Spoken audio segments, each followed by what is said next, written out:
I can't believe I had to use the toilet while my crush was in the room with me. I begged him to turn his back and not peep at me. At this moment, I was concentrating so hard not to fart, but it was too late. Above everything, this topped the list of the most embarrassing moments in my whole life. Hi, I'm Lacey. You're probably wondering what I'm doing stuck in a bathroom with a guy I'm madly in love with. Well, one Saturday morning I was going to the grocery store to get some snacks. While I was browsing through the snack aisle, I spotted Jack there too. We've been flirting with each other for the past few weeks, but he has a girlfriend, one who has the most irritating high-pitched voice ever. Their relationship is a bit of a mystery. It's like she has some sort of spell over him. When they're together, he will avoid me and pretend I don't exist. But when she's not around, he makes it really obvious that he's into me. I've never seen him outside of school, so this was my chance to get to know him a little bit better. Just as I was about to say hi to him, he looked at me in distress. Jack was acting really strange. He whispered, "Get out of here, now." I was completely confused. What was he on about? In the corner of the grocery store was a small bathroom for clients. The door was slightly open. He pointed at the bathroom and said, "Go in there, now." I said, "Jack, you're acting weird. What's going on?" He pushed me inside the little bathroom and closed the door behind me. I could hear a key turn. I started knocking on the door, but it was locked from the outside. I was screaming, "Jack! Jack! Open up!" Then I could hear a huge commotion coming into the shop. There was banging and people yelling, "Empty the cash register and fill up the bag." One of the voices sounded familiar. The high-pitched voice said again, "Hurry up, old man." I was shocked. It was Jack's girlfriend. After a few minutes of the robbers filling up bags and taking whatever they wanted, the high-pitched voice said, "Let's go, let's go." At that moment, I could hear sirens approaching. Someone must have phoned the police.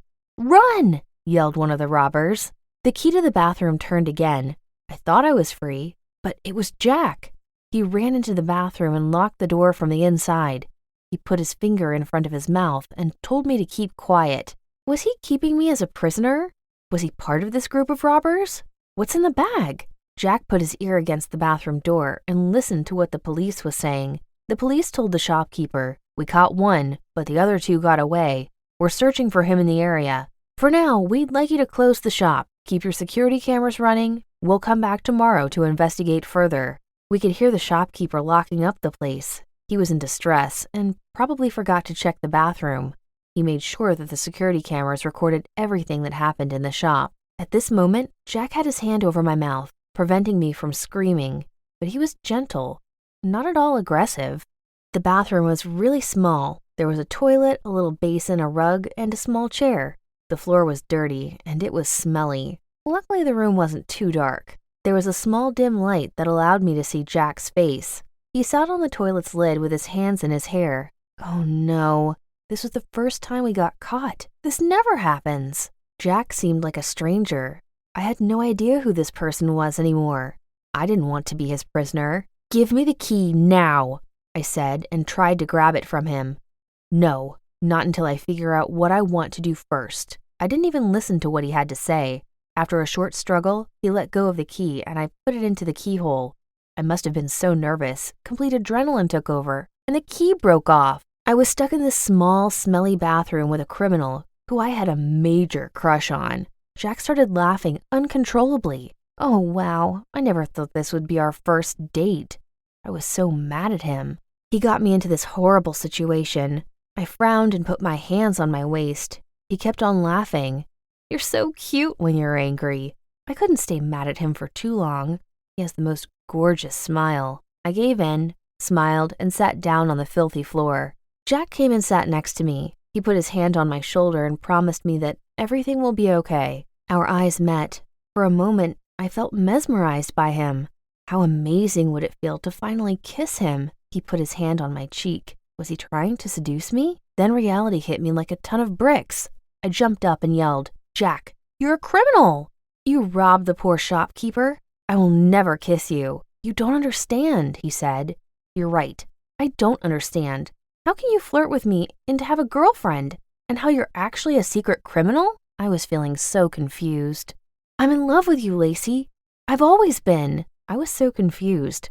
I just kept quiet and didn't say anything back. We sat in silence for a few hours after that, saying nothing. It got really hot inside the little cubicle. Jack even took off his shirt. He looked miserable. I could see sweat dripping off of Jack's temples. It was really stuffy inside the small bathroom. I stood up, turned the faucet, and jokingly splashed him with some cool water. He started laughing again. "I'm really hungry," he said. Hard to imagine that there was a store full of food just on the other side of the door, but we couldn't reach it. Jack tried to unlock the door by wiggling the leftover part of the key around, without any luck. There was nothing in the bathroom to try and unlock it. He then resorted to using force. He kicked, slammed, and hit his whole body against the door. At one point, both of us hit our shoulders at full force against the door, but it just wouldn't budge. We drank some water from the faucet and sat on the floor next to each other, talking about all kinds of stuff. Again, he stared at me. "I really am in love with you, you know. How could I resist him?" "I'm in love with you too." Our eyes met once again. Just as we were about to kiss, my stomach started rumbling. "Are you hungry?" Jack laughed. "No, something else." I blushed a bright red. I was holding out to not use the bathroom, but we've been stuck in this bathroom for almost 8 hours now. If you need to use the bathroom, you can. I won't look. And that's when I had to use the bathroom with him listening to every noise. I tried my best not to, but then I farted. Jack let out a giggle, and then he said, "Don't worry, I won't listen. Let me sing a song." He continued to sing the theme song of The Lion King. That made me feel much more relaxed. I flushed the toilet as fast as possible. Jack turned around. He couldn't hold his laughter. I felt so embarrassed. For some reason, I felt comfortable with him. It was the most unusual scenario. He said, "Come here, Smelly," and we finally kissed, and it was magical. We sat on the floor. We were trapped, but there was no other person I'd rather be stuck in a bathroom with than him. Jack made a daring move. He stood on the small chair and tried to push the ceiling boards away. Perhaps we can escape from the air vents. One of the ceiling boards was easy to move away.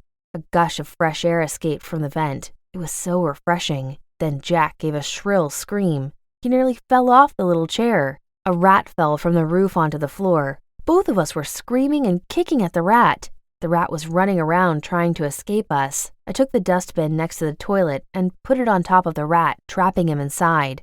Jack was standing on his toes on top of the chair. I started laughing. He looked like a scared girl. Working together, we put the rat back in the air vent and completely left the idea of escaping through them, as Jack's nerves wouldn't be able to cope with all the running rats. After another few hours of chatting and laughing, Jack said, "I'll tell you a secret." I was shocked at the secret Jack revealed to me. You see, my girlfriend isn't really my girlfriend. She's my sister. We were abandoned when we were children. We've tried to sell stuff on the streets to make a living. But we mixed with the wrong people and found out that robbing is a better way to stay alive. It's not a life I enjoy living. It's constant stress, moving between homes and schools, having to say goodbye to everyone we meet. "I don't want you to go away again," I said. We sat on the grimy, gross floor and dozed off. We were woken up by a loud bang on the bathroom door. "Jack? Jack? Are you in there?" It was the high-pitched voice again. Jack replied, "Yes, I'm in here." "Thank God I saw you run into the bathroom. I broke in the shop's back door. Let's go," she said. "I can't. We're stuck." "We?" she said. "There's 2 of you?" "Yes, Lacey. She was caught in the whirlwind of it all." "Jack, we need to run. The police got Jerry. They're on to us next. I got a car and all the money. We can drive far away." I could hear her try breaking down the door. She was kicking at it, trying to bust it open. "Sheesh, is this door made of steel?" she said frustratingly. As she was trying to knock down the door, Jack looked at me with a question in his eyes. "If you have to go, you have to go. Otherwise you'll go to jail," regretting it the moment I said it. Finally, his sister managed to knock the door down. She looked at me as if I was a ghost. She grabbed Jack by the arm and pulled him out of the bathroom. Then she slammed the door back closed again. Somehow she jammed it shut because I couldn't open it. Great, I was locked in for the 3rd time, no matter how hard I tried to get out. Jack said, "I'm sorry, Lacey. Maybe we'll meet again." And then it was quiet. For a couple of hours later, I tried to free myself, but I was stuck. I couldn't help but to start crying uncontrollably. I was heartbroken and alone. I had no idea what time it was. but it must have been the next morning already. I must have cried myself to sleep. I was woken up by the shopkeeper and the police, who opened up the bathroom door. "Are you okay, miss?" I said yes, but I didn't feel okay. The police wrote in their statement that I was held hostage by one of the robbers, as they could see video footage of how he forced me into the bathroom and how his accomplice broke him out. I've never shared the real story until today, and I never saw him again after that. After a long witch hunt, the police finally tracked Jack and his sister down. They got caught red-handed, robbing another small grocery store a few thousand miles away. I saw in a news report that he was sent to jail. I didn't know for how long. Honestly, I don't care. No matter how I felt about him, I don't want a crook and a liar as a boyfriend.